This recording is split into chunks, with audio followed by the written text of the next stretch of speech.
My name is Barry Cranford. I am the organizer of the London CTOs. This is the CTO Lunch Club, and this concept came from the fact that we run a quarterly big event in London, which is our Unconference. And if you haven't been to an Unconference, you come with something you want to talk about. You put a card up on a wall or a post-it up on a wall saying, I want to talk about this. And they're awesome because what it does is it works like a magnet for everyone in the room who shares that interest to come together. And so you've instantly got friends. You're instantly in talking about something you like, and it's new friends that you didn't know when you came. Now, I love the concepts. We've been doing them for years. And I wanted to find a way to let that bleed into the rest of the group. So my initial thought was to do this as a daily thing. Chelsea talked me into doing it once a week. So here we are. And so the idea is that just like an Unconference, we have now a group of almost 50 people who are interested, and you can see just from the questions there at the beginning, interested in this topic. We will share a document there that you can put your LinkedIn address there and connect with everyone else on the call. I think Chelsea might have just done that. And I'd really encourage you to do that. There's obviously such a massive topic here, and there's clearly some people here that are interested. So there's only so much we're going to cover in an hour. And this is really about starting off those conversations, starting off those relationships, and hopefully you can take those and continue forevermore. Anyway, thanks as well to those on the panel, to Noah, Martin, Ben, and Andrea, and of course, our lovely host, Ken Deegan. So Ken, I'll hand over to you now for the remainder. Thanks for being here. Thank you, Barry. Just making sure everyone can hear me. Just give me a thumbs up, Barry, because you're the biggest thing on my screen. Good stuff. Okay. So thanks very much, everyone, for joining us here. I think listening to some of the comments just in the last few minutes, it really reflects the reason why I wanted to put this kind of subject forward, because we hear a lot about AI, a lot about what it can do, what it brings, and a lot about, you know, where the use cases, all the usual stuff. Slightly less prevalent is the human element of it. I mean, I suppose in my sphere we talk about it quite a lot, but I think overall I don't see it being discussed as much as maybe it should be. And for me, I've spent the last 30 years building strong teams and really giving basing my success on communication and mentoring and working with humans, it's a question mark for me, I have to say. I'm delighted to be able to talk about it today. It's something that means a lot to me, and I think there'll be a lot to be gained from our very clever and fantastic panel today. So I'm going to just let them introduce themselves really quickly, and then we'll get straight into the first question, which I think has already been touched on with some of the comments before. So I'll pass over to Martin first to introduce himself, and then you can do some round robin in there, Martin. Thanks, Ken. And yeah, great to have such a good turnout today. I see a lot of familiar faces, so good to have such a good number of people here. Yeah, I guess a bit about me. I'm Martin. I've spent 15 years leading engineering teams in the commercial insurance broking space, building and growing high performance platforms and teams overall. I've managed team sizes, departments from sort of 9 up to 90 overall. I've led through various periods of changes, most recently during the AI kind of adoption phase. I've also dabbled with kind of doing consulting fractional work and used AI quite extensively there. For me, I think this is kind of like the biggest shift for us as an industry, probably since sort of dot-com days, where I sort of originally cut my teeth. And I think it's interesting to kind of see what we've got as an industry now in terms of the team setup versus the early days. But ultimately, I think what's really interesting for us now is, how do we adapt to that? What are the differences and the things that we can practically do to make those changes? So I'm really keen to explore that as part of this panel discussion today, and also hear other viewpoints as well. So I'll hand it back over to you, Ken. Thank you, Martin. Andrea? Hi, everybody. My name is Andrea. I am the Vice President of Engineering at Converge. I have worked in startups for the last 7 years. Before that, I was at Amazon. I have been doing all of the AI stuff, the good and the bad, the ChatGPT, the vibe coding, the Claude, the Cursor. I tried them all. I've had some success bringing that into my previous startup. and I am now in a different startup where I think there was, when I arrived, very, very little penetration of AI capabilities and so on. And I am navigating that with some success. So happy to talk to you guys about it. Fantastic. Thank you, Andrea. Noah. Hi guys, nice to meet you. First time for me. I have two hats, and one hat is the head of infrastructure and platform services in Software One. I've been dealing with big teams around, not exactly on engineering or code writing, but rather the surrounding teams like DevOps and SREs and all of that world. And this is, of course, also influenced quite heavily with AI. But I'm also a co-founder in a legal tech company that I will not reveal a lot about, but what I can tell is that it's being written almost solely by our CTO and some AI tools in the background. So I have some experience on how that looks and how that influences the team sizes and the necessary founding funds. So this is me. Excellent. And Ben. Perfect. Great to meet everyone. Yeah, Ben Brown. I'm currently VP of Engineering at a life insurance company called Underwrite Me. Been with the business since the start of the year. My career was engineer to engineering leader, and probably spent the last 15 years leading engineering teams across larger enterprises, but then spent the last few years as a CTO in a couple of startups as well. So I like to think I've got a bit of a balance between those larger scale organizations and the kind of smaller startups. Great to be here. Thanks, Ken. Fantastic. Thanks, Ben. So I didn't mention too much about myself at the start, but I work with a company called Blue Hat as a partner, and we one of our areas of expertise is data and AI. And I noticed that the people we have, the very young developers, engineers that we have in that space, are really, really good at talking and thinking about the business and doing all those good things.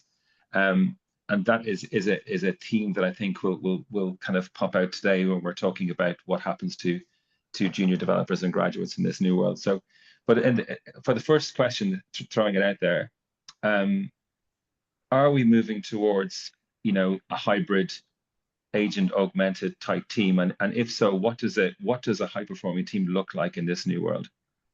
So I'm going to address directly just to get the conversation going. So Martin, if you would like to have a chat about this one.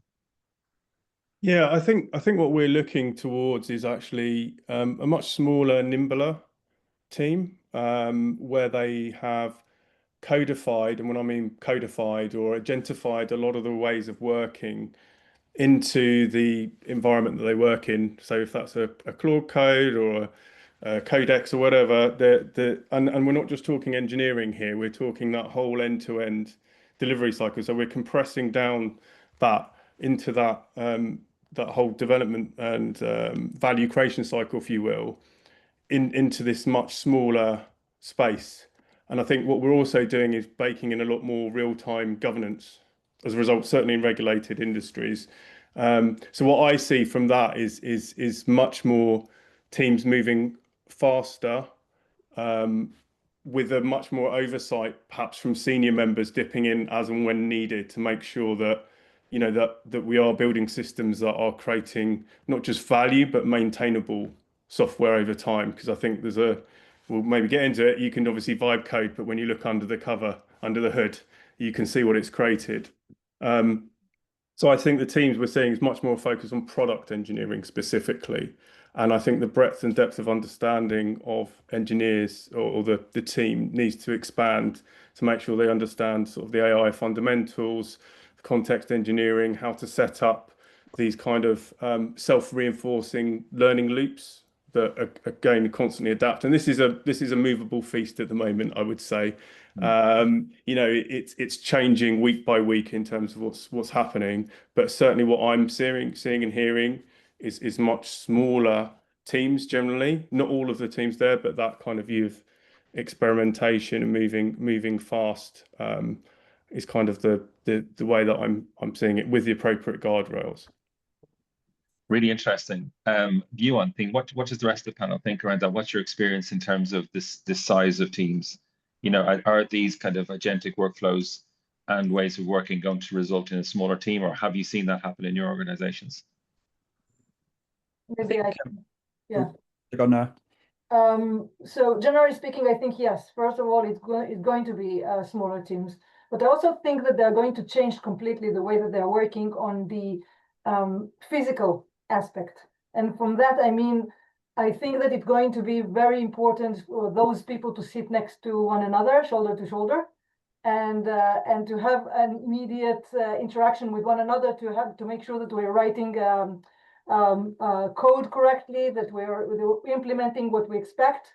This is one aspect that I think that we will probably need to change. The other aspect is that up until now we were working with different groups within engineering, and Martin touched a little bit about that.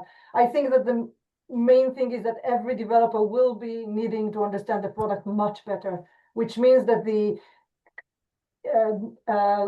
direction towards lab mouse or lab mice, like we used to call them, is going to go away, and we will need to see a lot of interaction between the business and the developers. And I'm not sure that these product developers or product managers or product owners in the middle will continue to exist as they are now. I think this role is probably going to change quite significantly, and the role is going to change quite significantly. And then on top of course, we have the architects, which is a role that maybe in the world of AI will need to change, and again, to interact very closely to the rest of the people developers. That's a really interesting observation there. Just to draw that out a little bit, I mean, because I'm 100 years old, I remember when there wasn't product people in that sense, there wasn't that product line, and that, you know, for me as an engineer back in the day, I would do a lot of that kind of product leading stuff and conversations with the business and understanding what they need and all that kind of empathetic stuff that goes with that. So it's really interesting that in some ways, some of what you're saying is coming full circle in some ways, or maybe it's just using what worked in the past to augment what's kind of working in the future, and also around that kind of sitting shoulder to shoulder.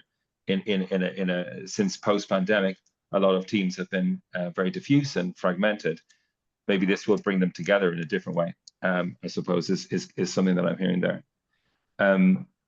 So carrying on from that, then, I suppose one of the questions that remains, and we've touched upon it there with Noah's answer, is what happens to junior developers and graduates in this world? So are we growing them the same way? Or is AI somehow kind of replacing that traditional career ladder? I suppose, you know, there's a lot in the news about graduates fearing for their first step on the ladder, especially in technology. And yes, there's ways you can, you know, they'll all go into AI or data or whatever. But how do people feel it's going to be for the junior developers? Are we just going to have an aging population of senior developers and junior doesn't exist anymore? I can address this one to Ben, I think, if you want to try and have a tilt to this. Yeah, perfect. Thanks, Ken. Yeah, I mean, I think, look, there can be no senior if there isn't a junior, is my kind of general because, you know, they're a relative term. Yeah. So if we've got to have senior engineers, then we've got to have some way of creating junior engineers. Now, I think if a few things are kind of important here for me. The first thing is, you know, we've been changing the way we engineer and develop forever. You know, if we look back 50 years, we might have been writing in assembly and it might have been a very different situation. And I think what I try and consider is what's different about this kind of AI revolution in comparison to other revolutions. Well, the main thing that comes to mind for me is now perhaps when we talk about things like agentic, it's the amount of things that can happen almost in parallel or automatically as part of that kind of process. And, you know, we've always been doing for a number of years things like, you know, running our test suites in the background. Well, great, that's kind of a parallelism that comes from having some automation that happens. And the agentic AI side is just kind of building on top of that. To touch on the kind of question around team size, I think, you know, for me, team size has and always will be, even though we always talk about it, a bit of a vanity metric. I mean, team size in general is how much an organization can afford to invest in technology. I think the team size thing for me is the amount of value we get per engineer has to increase. That's what AI has to enable, and therefore, if an organization has enough revenue to employ more engineers because of that, and therefore that's going to lead to more revenue, then that's the direction of travel. But I think you're going to get the size thing probably is most impactful for the startup organization. That startup, we're going to see the more startups of 1 or 2 engineers leading to much larger companies than perhaps we would have been able to 10, 15 years ago. That's a really, really good points there, Ben. Anything on that from the panel?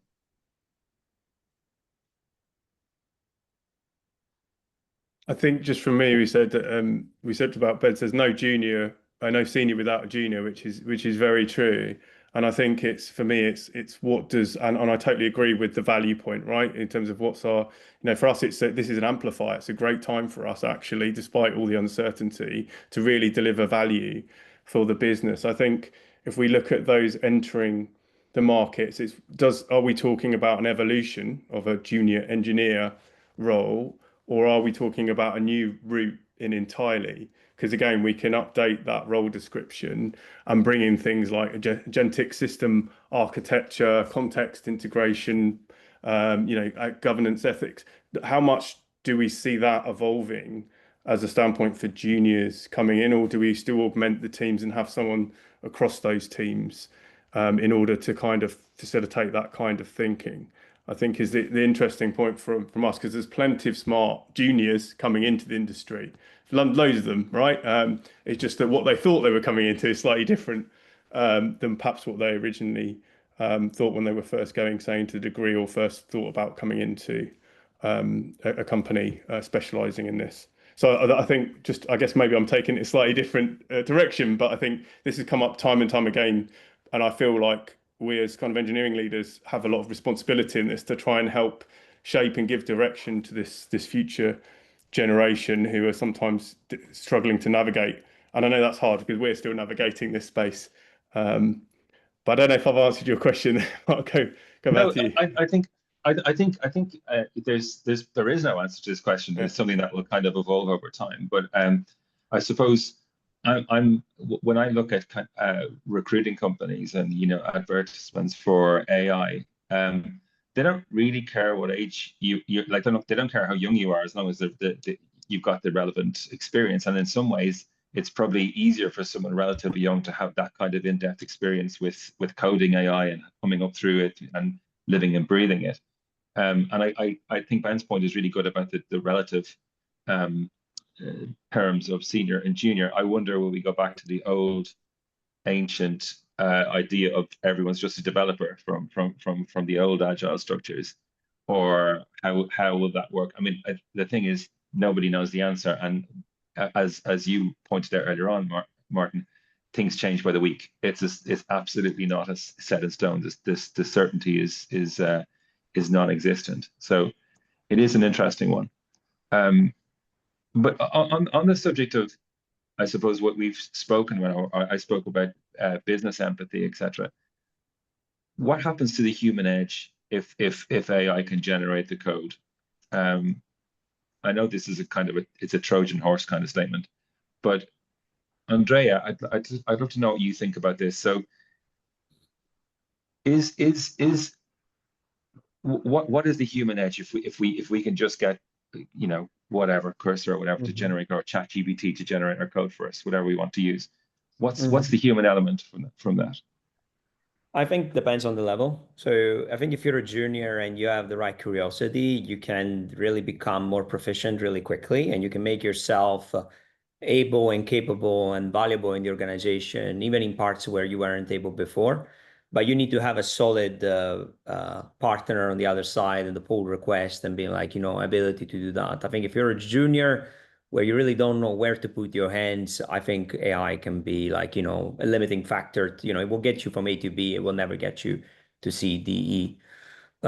Mid-level, I think huge potential on, for example, stretching a bit and being like, I'm a very good C developer. I'm not, but like in DevX, I could use some help.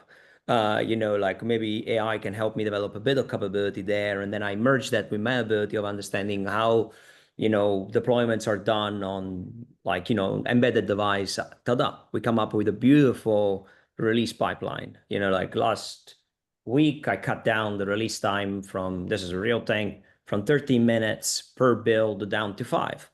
You know, me and the AI and my experience at a mid-level. When you go to principal, I had this chat with my principal recently. I'm like, you know, I don't particularly want you to use AI very much. I want you to maybe guide the team in some, like, you know, are they using it or are they using it correctly and so on. I really don't want you to lose your ability to criticize code. You know, if my principal said, listen, I'm not doing my code reviews anymore, I just have, you know, ChatGPT do it, I'd really worry a lot. You know, so I have so I don't really want my principal to develop, to lose that edge. And I think, can you get better? Like, unsolved question yet is like, can you get really, can you get to principal level by working with AI? I think that is, it's too early to say. I mean, that is a really good point. I'd love to know what the rest of the panel think about that. I think that's a really good one. It's very easy to generate code, but it's very interesting as well that you, with your experience, have done this great thing that's sped up release so much, and at the same time you don't necessarily want your principal to be using it. So I do think that's a really good frame of it, a really good example of it.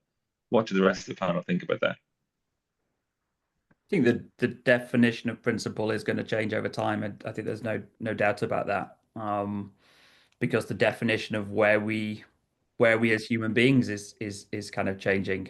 You know, again, let's look at the history. I don't know how many of us could say we truly understand how to write a file system or have ever written a file system. You know, it's just not part of what we need to do. It's abstracted away. We've got something that's there. I think AI is just another Can you way look at the chat? abstracting pieces away. Right, excellent. Harry, if we can kick Iman Ali, please. Yeah, well, just before we continue, Barry, can you take a look at the chat, please? Yeah, please. I'm getting bullied there. Yes, I'm on it. Okay, and just to add to that, I think I want to, again, because I'm not a developer per se, I want to take the conversation for a second to the side, and I'm just thinking about the implementation of AI, and again, this comes from the startup that I've been involved in.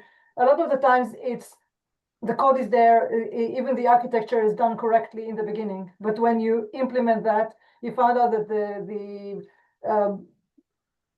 person in the middle is quite important. There are some. Thank you. Yeah, sorry. There are some changes that needs to happen in the background that were not implemented and were not thought of because the person was not involved in the process. And I think this is where, so having the code written in AI is nice. There always will be a need for those test loops and for those men in the middle and those processes where this code is actually checked, and that's still work for a senior developer or a developer X. I don't want to name the names. I think it has an effect immediate on the way that we're releasing code eventually. So it doesn't go anywhere. And again, I think this is changing the way that we're building code, but it doesn't really change the need of a person eventually. Yeah, I think that's absolutely right. Really good. Any other comments on that before we move on? Okay, so let's talk about roles for a second. Does this new kind of using AI in teams, does it start to collapse roles? So what I've been thinking about before is around you know, I often talked about full stack employees rather than developers. So people who are business focused, who can have conversations. They're not the people who don't want to engage. They're very much open, empathetic, understand the business's concerns and the pain points. Will this new world, do you think, see more segregation of roles as I've kind of we've kind of talked about before within the technology, or will it produce kind of, as we've also kind of started to talk about on this call, produce kind of engineer product hybrids? I mean, again, I say kind of like the old days, but in a world where a product is quite quite a thing now. Will we see collapsing back? Now, it's fine to disagree with me on that one. Obviously, this is just my experience of it, how we used to run things back in the day. But I'd just be interested to hear what people think about this kind of merger of kind of product architecture, security. Where does that start to happen or not? No, do you want to try take that one, or? Yeah, sure. So I want to put aside my personal feeling is security is quite different in this space. And I think that security compliance, those are areas that will always need to be a little bit disconnected from the rest. However, as I said, architecture, product design, engineering, development, DevOps, SREs, all of those roles that are now quite segregated because there is a certain level of knowledge that is needed. I think it will encapsulate eventually in the work with AI. I think it will. There will be some standards that you will set up with the AI, with probably some expectations from the AI to participate. But generally speaking, I think those roles are going into merge eventually, and that creates, from my perspective, a different kind of persona for those roles. And I don't expect it to happen tomorrow. It will be a process. And a big organization like SoftwareOne, the organization that I work in, they will take their time. It took me about 3 years just to get them from a mindset of administrators to a mindset of an SRE and DevOps and bring them into that.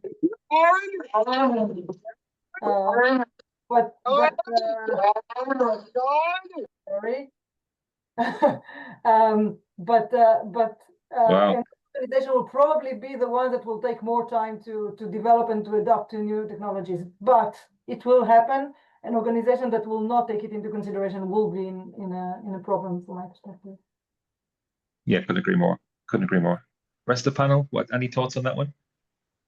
I think for me, perhaps there's a bit of a distinction here in terms of organizational size as well. So I think what it probably enables is a smaller organization where you don't need such specialization at an early stage. So, those kind of 1 or 2 engineer-based startups you can get away with because you've got far more tooling to help support that. I think you can there'll still be a purpose for more specialized roles in places, but perhaps it will be more suited to an organization that can afford to have that specialism in certain areas rather than it being every organization. And I think we've seen over the years that sometimes roles expand, they sometimes contract back into very specific roles. And I think as we work out what the best roles are that come out of this new world, if you like, I think we'll probably end up with a few different roles that we never even thought would exist beforehand.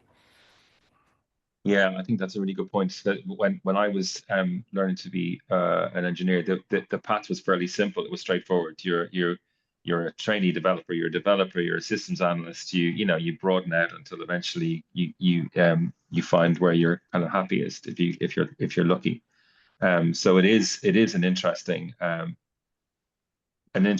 conundrum, and also for people entering the market, kind of trying to understand, where do I fit in here? What do I want to be? Do I have to join a certain type of organization in order to be this kind of person, or how does that work? It is a lot more complex, and I think we'll probably get more complex before it starts to settle back down. I think on this, like that, we'll definitely see more people if we enabled to do some more work that before and not able to do. Like, for example, CX ops, maybe looking into SQL databases, doing a bit of analytics. So on block, product engineering, maybe, somebody that would be good at flashing firmware. Now we would say, like, what if you also modify the firmware to also add logs to confirm that, your hunch is correct. I think in a failure mode for me is a sort of a bit of ball of mud where everybody does lots of jacks of all trades and nobody's great at anything. So you're like, who is our best X? And the answer is never clear. It's like, we are like ChatGPT. It's like, when we're not sure, the answer never comes from a person. You sort of say, well, when we're not really sure about how to do it, the only person you can ask really is ChatGPT. And I think that is I think that's ChatGPT. Indeed. Okay, that's fantastic. Thank you for that, Andrea. No problem. So I suppose again, feeding on from this and bearing in mind my comments about entering the market, how will we manage and mentor our teams to become better? So teams are always a bell curve. You don't have 16 geniuses on your team. You'll have like good slower developers, I guess, slow but sure, and you'll have people who are a bit more kind of firing things out. I'm not placing value judgments on either of those things, but we just have different people in the team. Will we become more or less forgiving, do you think, of slower learners because AI accelerates learning in such a profound way? There's always something new, there's always something extra. Things change so quickly. What do we think about that? I think this is one for the whole panel. So I'll randomly pick Ben to kick this one off. Yeah, I mean it's a good it's a good question. I think even if I guess even if our tolerance doesn't or tolerance changes, it's not going to change the reality. So Yeah. I think we're going to be seeing differences of performance because I think every organization has differences of performance, every team has differences of performance. So I think we're going to have to find a way. Will it exasperate that difference in performance? Maybe more. That could be where it really starts to play out, and I don't know, I hate to use it because it's a bit of an overloaded term. Your 10 times engineer is genuinely 100 times engineer. Maybe that's where we start to see a difference, but it's yeah, interesting question. I want Okay, to Martin. for a Oh, second. no, sorry. Yes, no, go ahead. So I want to connect it for a second to the junior senior question. I think maybe there is no such thing as a junior versus senior anymore, like you suggested, that there is a developer.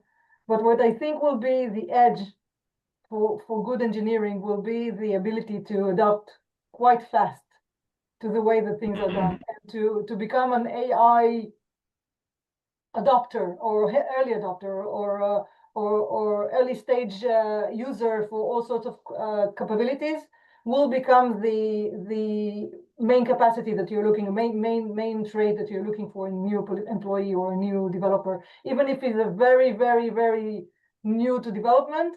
If he's up to the challenge to learn more and to become quite fast, good in all sorts of things, and to say no, I don't like Andrea said.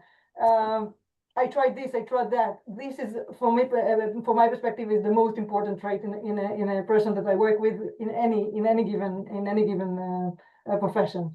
So maybe this becomes a new versus senior. Excellent. Very good.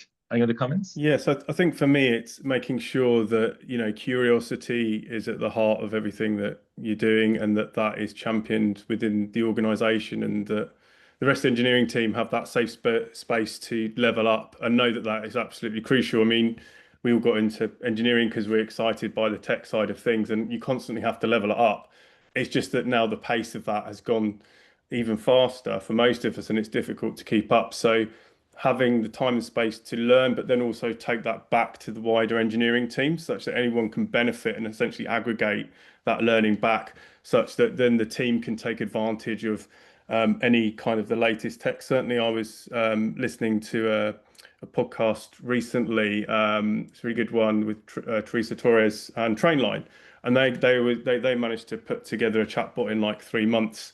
But what they were saying is they were constantly looking at the bleeding edge of the stuff that they're doing in order to make sure they're utilizing that now, not waiting for stuff to come online, because by the time you've finished it, it's almost the landscape's changed. So I guess you have to take a bit of a risk, right? And I think it's your attitude to it. So how fast can you learn? How fast can you fail fast? And then how can you share that narrative with the rest of the company that it's okay? Because quite often, obviously, the rest of the business, everything else, if you've got a platform that's doing well and pays everyone's salary, you don't want to disrupt it. So there is a natural tension there between trying to keep everyone up to speed while running the business.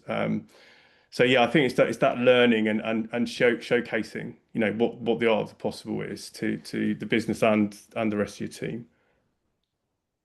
Excellent. Thank you, Martin. And Andrea, do you have any thoughts on this? Um, for me, the like AI is really like about the way you work and the way that you manage the team. Like the managers really need to start thinking a bit broader about the development of the skills and figure out how does that fit into the overall roadmap of the company. Like if they haven't done that, started thinking before, eventually like another company will come and eat their lunch. I think we spoke about, like the number of engineers on the team is a factor of the success. I think like companies nowadays that, before they didn't have the appropriate budget to achieve what they needed. Today with the maybe appropriate management and a bit of AI on top of that, they can start to catch up. And I think that will create all of this disruption in the market about the way that, like people that were behind may not be as far behind now. I think it's a very interesting time where we would see a lot of disruption. I come from Italy, and like we are not ahead in technology today. I would love my country, for example, to try to say like, what if we leaned into AI as a differentiating factor, to disrupt some of the known patterns. I think it's like we'll see if what the future holds for us.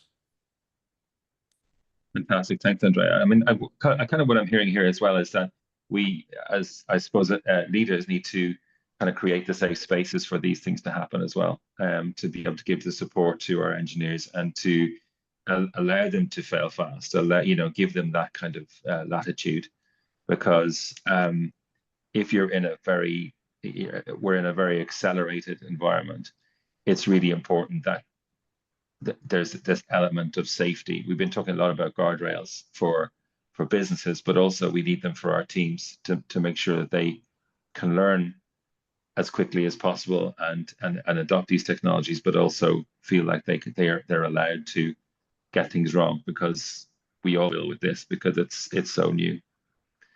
Fantastic. So thank you to the team for running through these questions today. I think there's a lot covered. I can think of a million things that we could talk about for the rest of the day, but I wanted to see if anybody who has not left, because I'm glad to see that some people left. If does anybody in the wider audience want to ask any questions of the panel or make any observations about what we've been discussing? That would be very valuable. I'm flicking through this. I won't pick on anybody, I promise. Like looking James shiftily. has got his hands raised, Ken. I don't know if you can see the hands raised because I know you're on your phone. I can't. I'm sorry. No worries. That's all good. Right. James, I've asked you to unmute there, so you can come on now. Hey Barry, hi everyone. Hopefully you can hear me okay.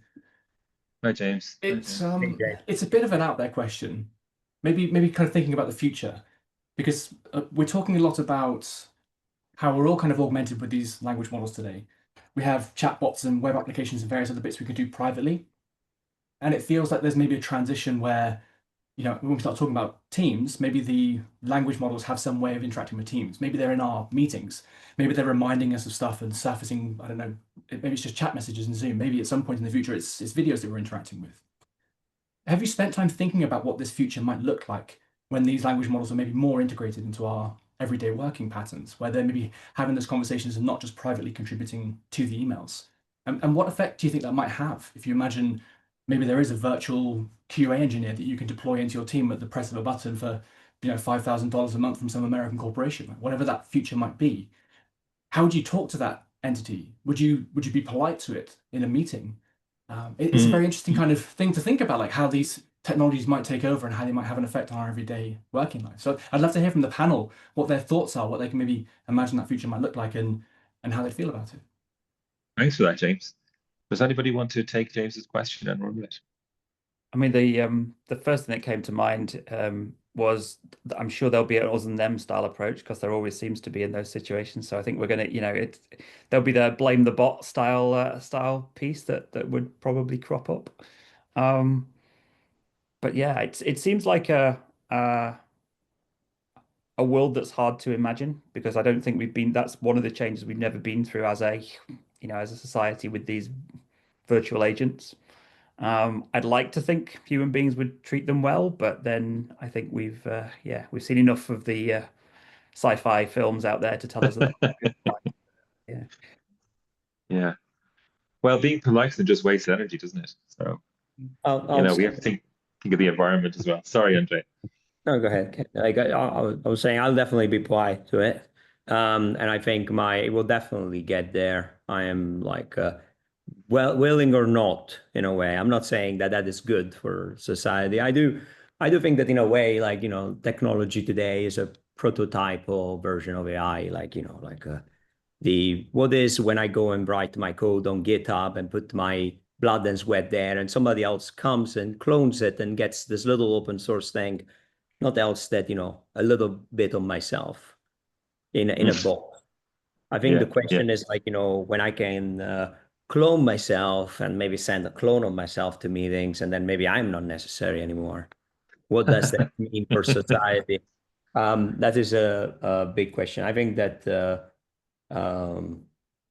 I definitely see some what I call failure modes for society, although maybe, it would be better for like the bottom line. I don't know. That's a good point. Sorry, sorry, Andy. Andy has his hand up there. Do you want to, Andy? Yeah. Sure. I was going to go back to something Noah touched on earlier about sort of change of breadth or consolidation, depending on how you look at it. And I'm maybe at the larger end of the scale on this call because I run a 1,000-head team that bridges engineering and ops. But we're definitely seeing, dare I say, more generalism in the roles. And we've done a lot of rollout of AI across the board. And there's a much more common expectation now that you wear multiple hats. The example of platform and certain parts of the product, most definitely. We're still seeing juniors coming in, but we're seeing them come in with different expectations. And yes, the AI someone touched on, does it accelerate the learning? We're definitely expecting that. So they're coming in and they're coming through a bit quicker, but we're not having those specialisms that we used to see. And where we do, they're becoming, whereas you might have been a senior engineer before, you're now coming in with kind of an architect tag. So it's almost artificially inflated the separation in some ways, while the big bulk of the team is getting wider. The bell curve, the old-fashioned bell curve, if you will, the bump is getting bigger and the two ends are getting thinner. That's what we're seeing. I don't know if I'm alone in that, but perhaps I am. Andy, do you find this related directly to years in the industry, or would you say that? No, it's skill and ability, and ability doesn't have to be technical. We're also seeing it beginning to bring in sort of business and financial awareness. Someone talked about value earlier. It's not about commits and bugs fixed anymore. It's about customer value, customer takeaway, perhaps to a degree, dollars saved on infrastructure, the FinOps piece coming in as well. I don't quite know where it ends because you can't have everyone that's just an engineer to whatever the point was earlier, someone said. You still have to have some dividers and some split because you can't run a big team of 50 engineers. There has to be some separation. But we are going closer to that. I definitely see that in what we're doing. That's really interesting. Andy, I don't know how you have time to sit on this call if you've got that many people. I'm nearly crying for you thinking about it. There's so many people. Well, thankfully, they're all around the world. It's fully global team. So quite a lot of them are in bed, but I absolutely, it's a busy life. Thanks, Andy. I hope I'm going to pronounce your name right. Yannis, is that right? Yes, thank you. It's Yannis, spelled Ioannis. Right, so going to a very practical and everyday problem when you run a team. How do we transition to this phase in terms of some people are becoming much better at it, some people are becoming redundant. In my company, and that's not a joke, they become redundant. I don't need half of the graphics designers anymore because I can prototype my ideas as a product owner by myself. I just do it faster and I don't have the friction. So suddenly I got people redundant, not literally redundant. I just don't know what to do with them. And in my case, practically the team now is separated in a very small agile team that does the prototyping development. And then of course, because you have all these processes in place, regulation, code bases, and as you say, you can't trust in a very big environment the code written by the AI. You have the engineering team that manages it. But it certainly seems like it's going to be a transition with roles becoming changed, redundant, and there's a human element there. What do you say to your team? Do you go and say, we don't need you anymore? Do we repurpose what your job is going to be? So for me, this is a very pressing issue that I'm facing. What do I do with some of my engineers? I don't know if you have any thoughts on that. I don't have any conclusion. I'm struggling. My plan for now is to implement a very rigorous, structured, let's update towards the AI era and get everyone on board. But the reality is that if you're not the product owner, feature owner, and so on, it's still difficult what you do because you've been handed over instructions and then pass it to the AI. I don't know. Sorry, not a very structured question, just what I find a very big difficulty for existing teams. I don't know if you have any comments. I think you mentioned designers and engineers, right? I think the two are they're different. So I think the question of like, what do I do with the rest of the team? I think some of it comes down to what's your budget like to me? Like, like, are you looking to shrink or grow? What are your results? And so I think a lot of the conversation around what do I do with people, unless you have budgetary challenges, is about, how can I deliver more? And, talking to the people and be like, okay, so what would it take for you to develop more? And, where you as a manager, me as a manager, I find ways. For example, we have a way that, pull requests are taking too long because the principal engineer is not there, doesn't have the time to do them all. So maybe we can use AI to sort of do some of the simpler ones. The small ones, maybe they don't need the principal engineer involved. We start to think about that. With the designers, is a bit different, right? You have a chat and you say, could the designer do maybe lead on design supported by a junior developer that is Claude, that is Cursor? Would they be happy to try that? If the designer says, listen, I don't want to change my role and AI is going to get me out of the job and I don't want to operate in this world, I think that's going to happen anyway. So I think that's a conversation for them to have with themselves. True. And also, I think somebody mentioned, which I'm just putting it back because I liked it, that it's quite possibly we need to go back to working side by side, like pair programming, sitting side by side, because we talk both to the bot and communicate quickly. That sounds like an interesting idea. But yeah, thank you. I think that organizations, it's very, I don't want to bring it here, but AWS are firing 13,000 employees. Going forward, organizations are restructuring because of that. So, and sometimes they use it as an excuse probably, but a lot of the time it is actually based on the fact that they need less resources. The question is again on like Andrea said, on development and being fast and more deliverable per time unit. But with the question is with people outside of development, like as you say, design people, and I want to again go to my world, to DevOps and SREs and all of those roles that are probably going to die at some point in the future. I'm asking myself whether those roles need to repurpose into code when code is also under danger at the moment, or should they repurpose themselves completely outside of the industry, which is quite hard for certain people. So that's an open question, I think. I mean, I think the transferable skills across all of these areas are the things like problem solving, the ability to work with individuals to work out what people want and how, translate that into a solution. I think they're the ones that are the hardest, most creative skills for AI to be doing better than human beings today. So I think if I was coaching these more junior engineers, I'd really be focusing on the areas that they can truly have an impact still. And I think there's a bit of suck it and see, isn't there? We're going to go through a few years of kind of pain, and I think the people that will be most successful through that are the ones who are most resilient to that change and able to kind of cope with that. And I think as as a leader, I think that's probably our role, is to help people realize that and help take them through that transition. It's just another level of change for people to go through, another level of uncertainty. And that puts soft skills up to the top. Yeah.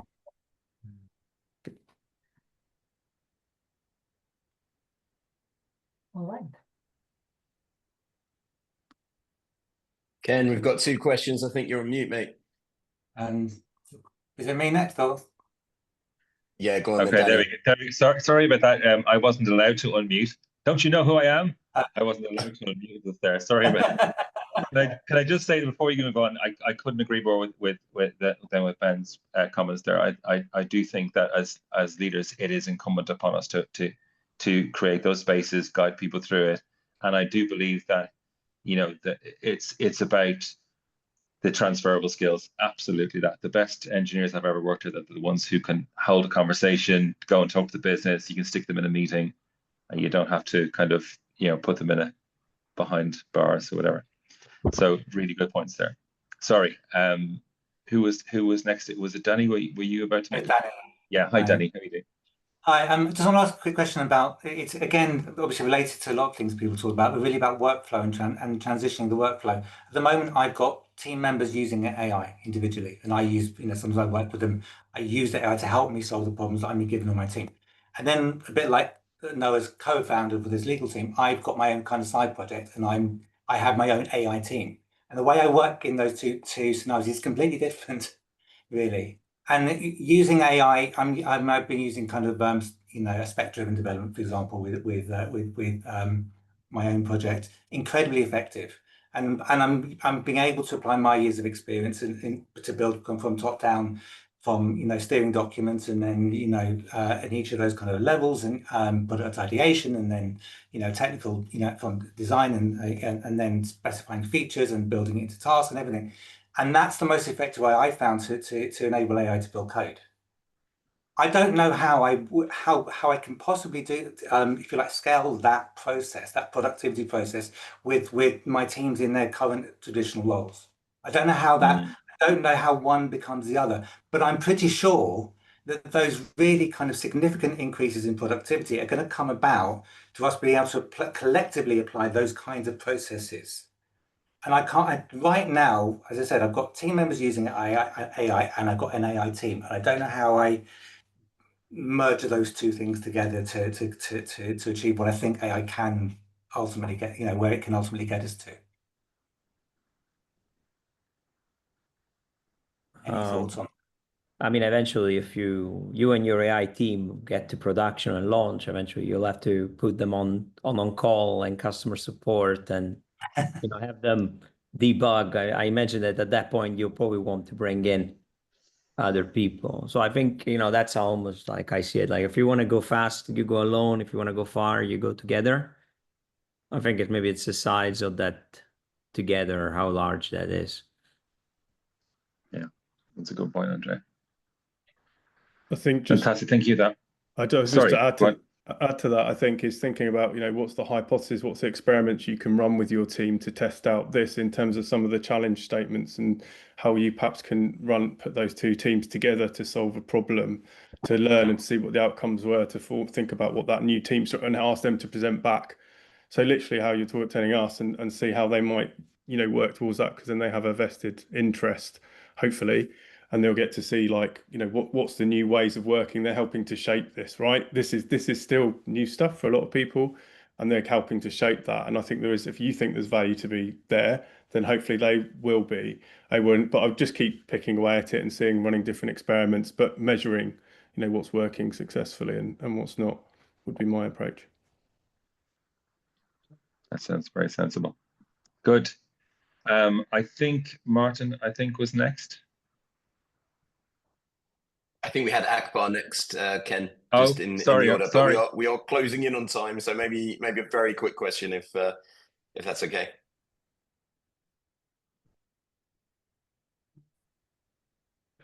Hi, can you hear me okay?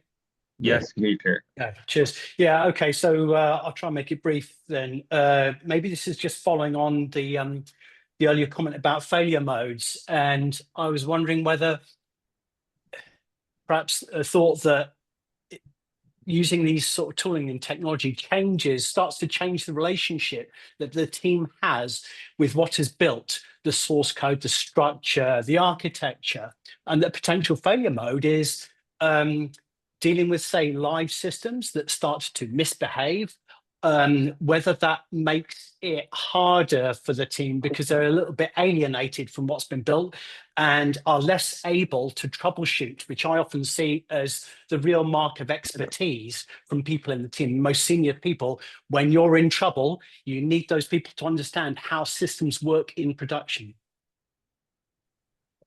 It's a really good point. And to be honest, when I was learning Python, I did exactly that. I made deliberate kind of mistakes in order to learn how to debug, if you know what I mean. Like I was happy to kind of just throw stuff in there and then deal with it, because I think it's a very important skill to learn. It's a really good point, Akbar. Really good point. I'm really sorry. It is 2 o'clock. I don't know how that hour has gone in so quickly. It's been really, really good. Martin, I'm sorry we didn't get to your question. I think some great stuff covered here. We could talk for another hour. We could talk for another 2 hours, I think. But hopefully we got something good from today. And thanks very much to the panel who've done a great job of working through those questions and the knotty kind of world of AI. And thanks to everybody who participated as well. So Barry, back to you for a sign off.